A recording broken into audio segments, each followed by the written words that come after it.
You are one decision away from changing your life.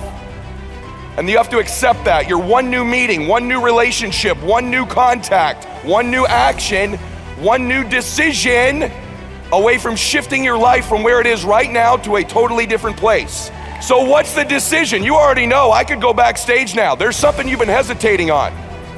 There's a contact you need to make, isn't there? There's a job you need to quit. There's a relationship you need to engage in. Maybe there's a relationship you need to leave. I don't know what it is, but I know there's a decision that you need to make to take you to the next level, just like I know that's true for me. Because decisions shape our destiny when they're backed up by some massive ass action. Okay, but you can't take the action if you don't decide. Everyone say yes. People avoid being desperate. Think of the fact they come here tonight and they're down. They're not where they want to be financially. Their relationships aren't what they want. Maybe they're in a desperate place, and you might think that's a negative thing. But when you're in a desperate place, you take the best actions. Desperation is a great place to be. Those of you that are achieving, one of the reasons the achievement is slowed down is you've allowed yourself to feel less desperate. When you were broke and starting your business, or when you were brand new in your relationship and you were desperate to get her to love you or desperate to get him to love you, you took massive big action. How many of you are moms in the room? Raise your hand. You moms, if you woke up tomorrow morning and your baby wasn't in their bed, would you be desperate right away, yes or no? Big time desperation. You wouldn't be thinking about what you need to do. You'd be acting, wouldn't you? You'd immediately make the decision. You'd take massive action. You'd search the house. You'd go into the street. Would you worry if your makeup was on right? How you looked? What people thought about you? You wouldn't, would you? Have to have the perfect plan to go find your baby that's missing. You wouldn't need any of that because you were desperate. See, when you remove desperation, all this bullshit creeps into your life where you think you have to have the perfect plan and look the perfect way and have the perfect thoughts and be all zen and perfect. What you need is to be desperate. What you need is to get after it. And I want you to get desperate to make that decision. Why? Because our obsessions become our possessions. What you obsess about most regularly, you will eventually possess in your life. The challenge for most people, sisters and brothers, is that we obsess on the things we're fearful of, what we don't have, what we're worried about. And then we end up possessing those things over and over again rather than programming ourselves to become obsessed with what we want, what our dreams are, what we believe we deserve. When we become obsessed about those things, long term, we end up possessing those things. Can I get an amen for that? Yes? Yeah, most of us don't replace the external parts of our lives because those things happen naturally without thought. The external results of our life, in order to replace ourselves with the next best version, requires intention, requires obsession, requires desperation. Everyone with me on that, say yes. So it's not unnatural to change. Your friends that think you're crazy to have started your business or come to a seminar or spend money you don't have, they're the crazy ones.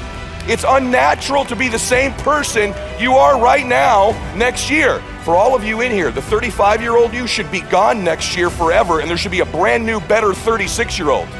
You 20-year-olds, there should be a better 21-year-old next year. You should constantly be replacing yourself just like your bones do, just like your lungs do, just like your cells do. It's natural to be replacing ourselves, but we're around people who aren't, so we think it's natural not to.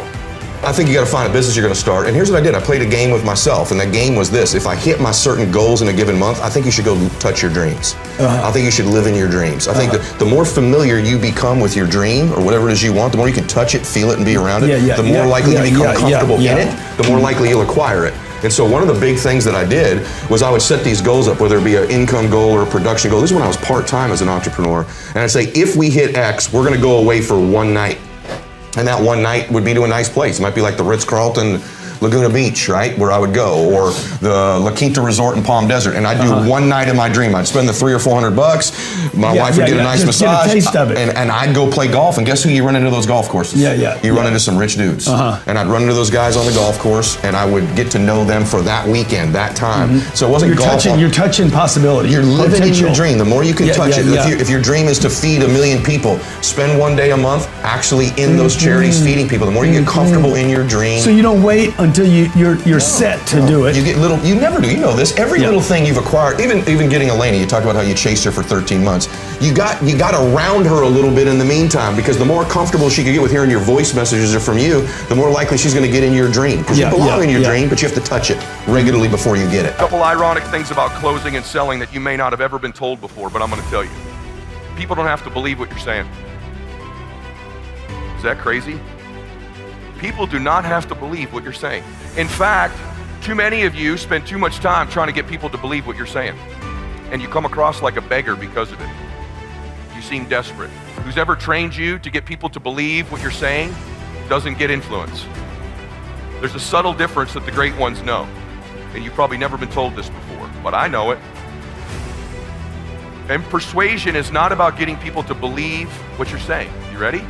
Persuasion is about getting people to believe you believe what you're saying. That's a subtle difference, brother. That's a subtle difference, sister. If you start to think through, I need to get people to believe I believe this, not to get them to believe it. People buy things all the time they don't believe. People buy things all the time they don't understand. That's okay. We want to educate, we want to train, but they don't have to believe everything you're saying. If they have to do that, you're going to look like you're begging all the time. They got to believe you believe it. That's a different intention. The most certain person always influences the less certain person. When you're exchanging with a recruiter or a client, they're either going to close you or you're going to close them.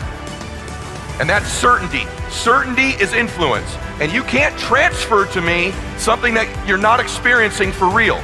You have to really believe it. You got to really be a crusader. You got to really understand it. When you really believe something, you can transfer that certainty to me. Everybody with me on that? Say yes.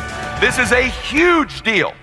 It's a huge deal that you need to begin to understand that persuasion is they believe you believe what you're saying. I love that most people don't take anything seriously. I love that most people aren't coachable. I love that most people don't do what I teach or that anybody teaches. I love that. That's how certain people win. Half y'all haven't written a damn word down I've said. If you were in my team, I'd slap the hell out of you. I don't say that disrespectfully. I say this as a dipshit who had a Velcroed car. I don't say that talking down to you. I say, wake up! You want to win? You want to be a millionaire? You got to quit being so casual. You walk slow, you talk slow, you implement things slow, you talk a good game like you're going to be somebody, like you're going to make hundreds of thousands of dollars. You can't even write a note down. You're gonna get your ass kicked in business, dude. Business is a sport, it's competitive. You gotta get focused and get in a hurry. You're around a dude like me, we will smash your organization. We come to play, we're for real. What are you, cool? I've seen all kinds of cool guys my whole career. Cool guys go broke. Cool guys have little flashes in the pan. They have a good 2 or 3 years. Players who implement strategies that get focused and intense, they win decades. They win multiple championships. You win for 2 or 3 years. You know how many guys I've known that have made money for 2, 3, 4 years that are ass broke now?